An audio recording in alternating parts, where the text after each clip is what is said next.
Alright, hello everyone and welcome to the WWE discussion. I'm your host and WWE enthusiast Dougie Doug. In today's episode I'm going to be discussing Monday Night Raw, November 13th, 2023 edition. And Raw continued to build straight towards Survivor Series with this episode of Raw. The Judgment Day would strike a deal with Drew McIntyre to protect Damian Priest and Finn Balor's tag team title reign. Otis and Shinsuke Nakamura had an engaging battle, but Alpha Academy once again took an L. It's possible Chad Gable and his crew are headed for a change and potentially a feud between Gable and Otis. Xia Li picked up another impressive win, knocking out Indy Hartwell. Becky Lynch would then set a challenge for her next week, which will be the biggest test of her career, Lee's career. Survivor Series is the last big show, WWE show 2023, and Monday's Raw did everything to focus on that. And with that, we're going to get right into the action, starting with Drew McIntyre and the Judgment Day. Good fit or a bad fit? Well, to answer my own question, it's a good fit in the short term, but a bad fit in the long term. So Drew McIntyre made a huge impact on Raw. After teasing that he was supporting Seth Rollins, he joined forces with the Judgment Day instead. While the Scottish Warrior is a powerful ally for them, he should not join the stable long term. It took months for JD McDonough to work his way into the stable, and finally on Monday Night Raw he became a member.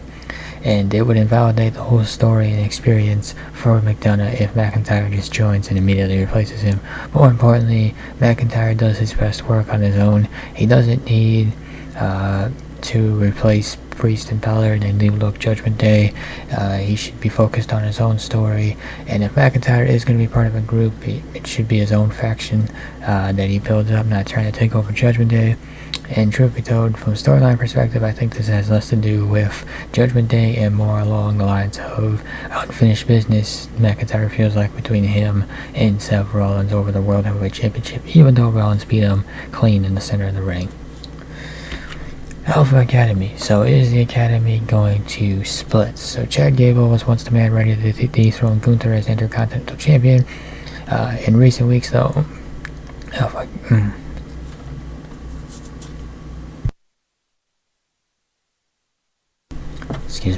Alpha Academy has lost momentum while falling to the likes of the Creed brothers and Shinsuke Nakamura. The positive recently has been Akira Tozawa joining the group. He has been a great comedic foil who can take falls to protect Gable and Otis. However, that has not played out in the results. Otis again lost in singles action on Monday.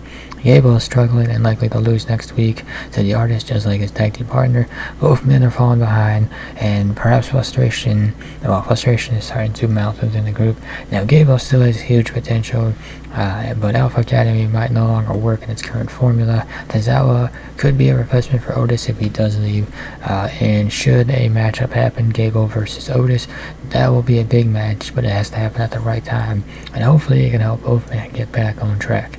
So that would be I'm not entirely sold on the idea of Alpha Academy splitting, and I'm not entirely sold on the idea of this group kind of running its course. I would make that argument more for Judgment Day than I would for Alpha Academy. I think Tozawa's been a great addition and has kind of injected some new life into the group, but it wasn't like it was in a bad place before.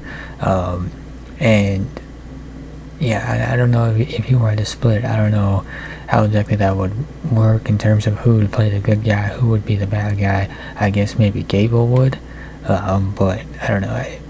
I think they're still over with the audience, and I don't think doing anything like this does. I don't know. I just don't think it happens. It might happen, but I just don't see it happening right now. Xia Li, biggest match yet for her next week against Becky Lynch, and this year has been one for building others for Becky Lynch. She has given a spotlight to some promising young stars, including Lara Valkyria, Tiffany Stratton, and Tegan Nox. Her latest project is Xia Li. In 2023, the Chinese superstar has done very little until the last month, but she is now being pushed in a big way. She has dominated Candice LeRae and Indy Hartwell in recent weeks, and now looks towards a one-on-one battle with Lynch next week. That is a big spot for a woman who has never had a successful run in WWE. Her NXT journey was a struggle, and her main roster run has basically been non-existent. However, none of that will matter if Lee can compete with the man in the biggest match of her career. It could genuinely make or break her in WWE. She needs to show she can deliver a quality match with the company's biggest female star. And then Randy Orton. Randy Orton, is his return imminent? Well, if you ask Fightful, he's about to return to WWE and return as the 5th man to help Rollins, Rhodes, Uso, and Zayn at Survivor Series War Games. So I guess in a way it makes sense. McIntyre joins Judgment Day, becomes the 5th man. Orton comes back, becomes the 5th man for the other side. And I think I can speak for the majority of the fans here.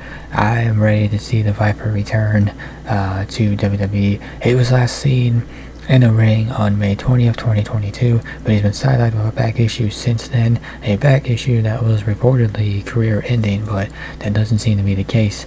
Or at the very least, if Randy was told it was career-ending, he disagreed with that assessment. At the age of 43, one more serious injury could end his career, but when you think about Randy Orton, you think about one of the all-time greats in WWE. And this return, and when he does return, it could be a potential final run sort of situation, regardless of how long, regardless of what it is.